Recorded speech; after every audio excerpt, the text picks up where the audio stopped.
সূরা জারিয়াত বিসমিল্লাহির রহমানির রহিম। পরম করুণাময় অসীম দয়ালু আল্লাহর নামে শুরু করছি।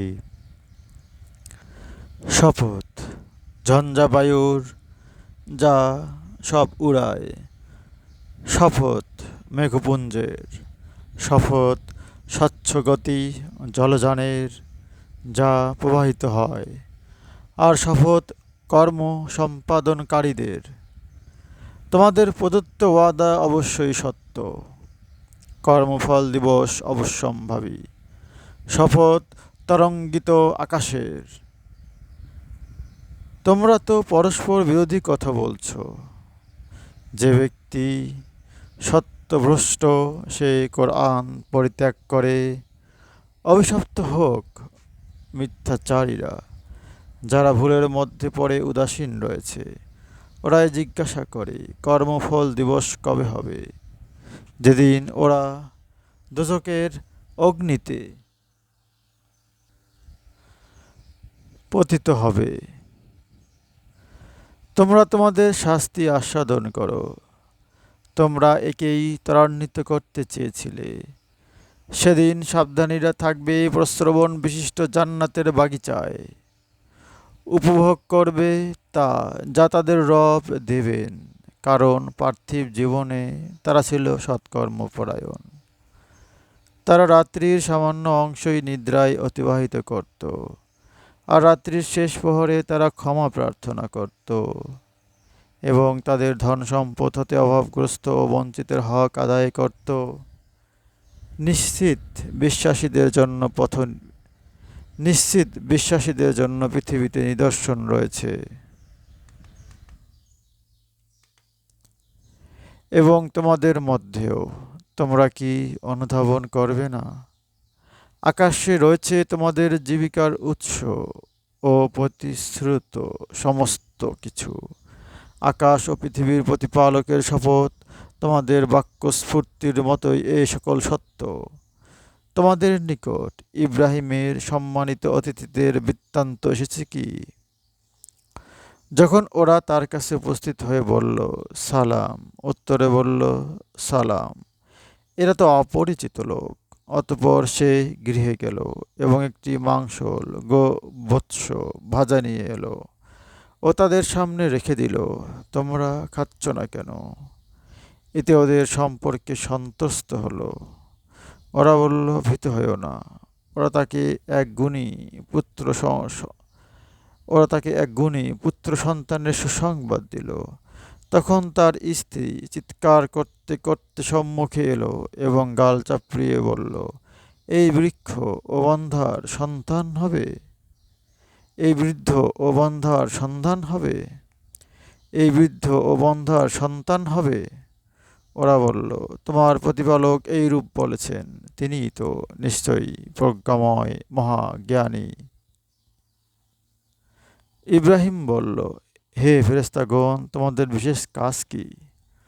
ওরা বলল, আমরা এক অপরাধী কওমের প্রতি প্রেরিত হয়েছি, ওদের ওপর মাটির ঢিল নিক্ষেপ করার জন্য, যা জালিমদের জন্য তোমার রবের কাছে চিহ্নিত আছে।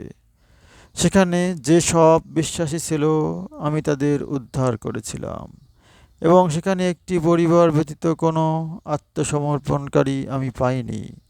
যারা মর্মন্তুদ শাস্তিকে ভয় করে, আমি তাদের জন্য অত একটি নিদর্শন রেখেছি, এবং নিদর্শন রেখেছি মূসার বৃত্তান্তে, যখন আমি তাকে স্পষ্ট প্রমাণসহ ফিরআউনের কাছে পাঠিয়েছিলাম।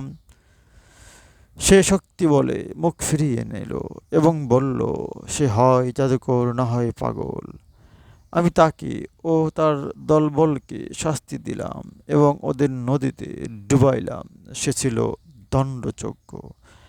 এবং নিদর্শন রয়েছে আদের ঘটনায়, যখন আমি তাদের বিরুদ্ধে পাঠিয়েছিলাম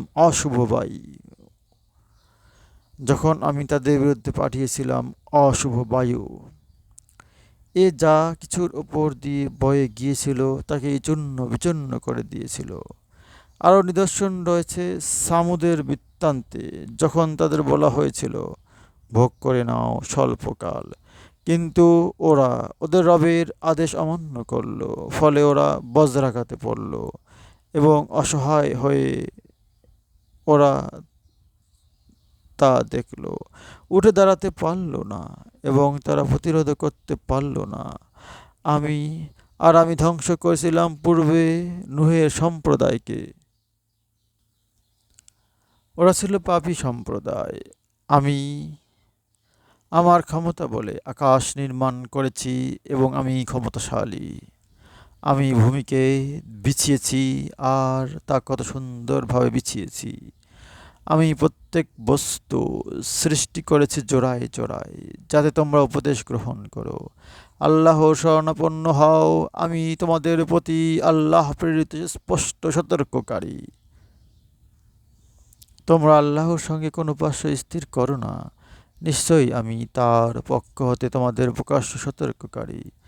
এরূপে এদের পূর্ববর্তীদের নিকট যখনই কোনো রাসূল এসেছে, ওরা তাকে বলেছে, জাদুকর, না হয় পাগল। ওরা কি একে অপরের এ যন্ত্রণায় দিয়ে এসেছে? বস্তুত ওরা দুষ্ট সম্প্রদায়, তাই ওদেরকে উপেক্ষা করো, এতে তোমার দোষ হবে না। তুমি বুঝাতে থাকো, কারণ ইহা উপকারে আসবে বিশ্বাসীদের। আর আমার দাসত্বের জন্যই আমি মানুষ এবং জিনকে সৃষ্টি করেছি।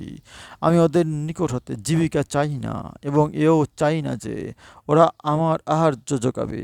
প্রকৃতপক্ষে আল্লাহই একমাত্র রিজিকদাতা, এবং তিনি প্রবল পরাক্রান্ত। জালিমদের প্রাপ্য তাই, যা অতীতে যা অতীতে ওদের সহচরেরা ভোগ করেছে, তাই ওরা এর জন্য যেন ত্বরা না করে। কাফিরদের জন্য দুর্ভোগ সেদিনের, যেদিনের বিষয়ে ওদের সতর্ক করা হয়েছে। সূরা জারিয়াত আয়াত 1-60। হে আল্লাহ পাক, আমাদের কোরআন বুঝে পড়ার তৌফিক দান করুন। আমিন। সবাই চ্যানেলটিকে হয় সাবস্ক্রাইব বা ফলো বাটনে চাপ দিন, এবং অবশ্যই লাইক, কমেন্ট, শেয়ার করুন, এবং সবাইকে কোরআনের অর্থ বোঝার জন্য সহযোগিতা করুন। আমিন। আসসালামু আলাইকুম ওয়া রাহমাতুল্লাহি ওয়া বারাকাতুহু।